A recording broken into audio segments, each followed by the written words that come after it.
name is Mariela Castillo, and tonight I will present the human vocal tract.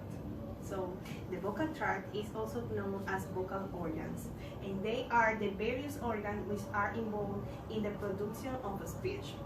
The study of speech organs helps us to determine the role of each organ in the production of speech.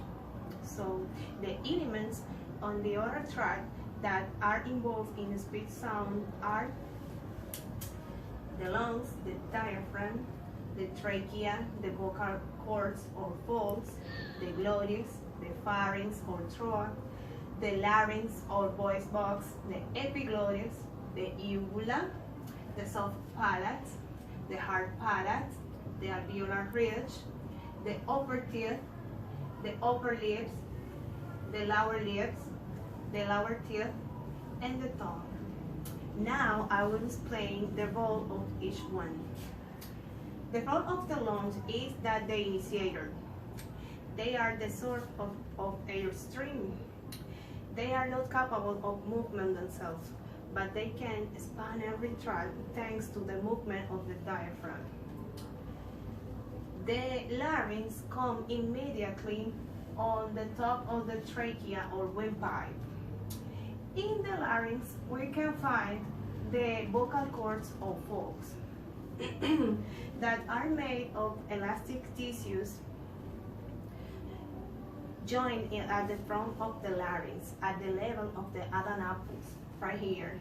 We have the adenoids right here. So they are capable of movement horizontally and can assume three configurations: open, close, and narrow.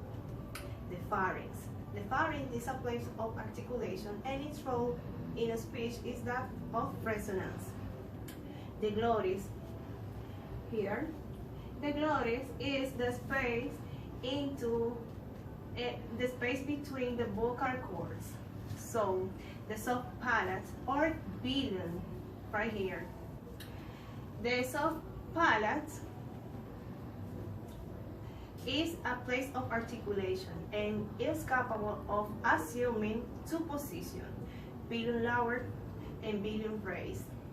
The billion also plays a major role in the initiation of the velaric airstream mechanism.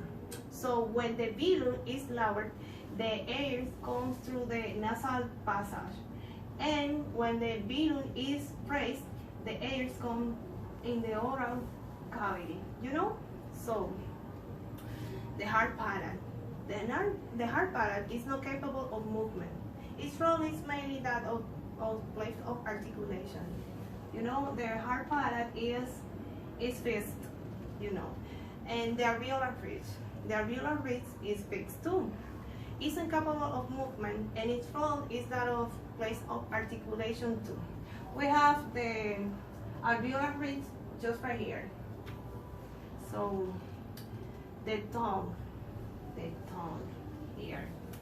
The tongue is a very agile organ of speech. It plays a very important role in articulation, vowels, and consonants. The tongue is divided into 5 parts: the tip or point, blade, front, back, and root. The lips. We have the lips here. You know the lips. The lips are place of articulation too, and they can be spread, rounded, or neutered. They can produce the labiodental sounds. And the teeth. The teeth can interact with the tongue in dental and interdental sounds. So they are a place of articulation, the teeth, you know, the teeth. And the last is the nasal cavity. The nasal cavity forms the main external opening for the respiratory system. Right here. And finally, the mouth. The mouth is also known as the oral cavity, the mouth. So that's all. Thank you.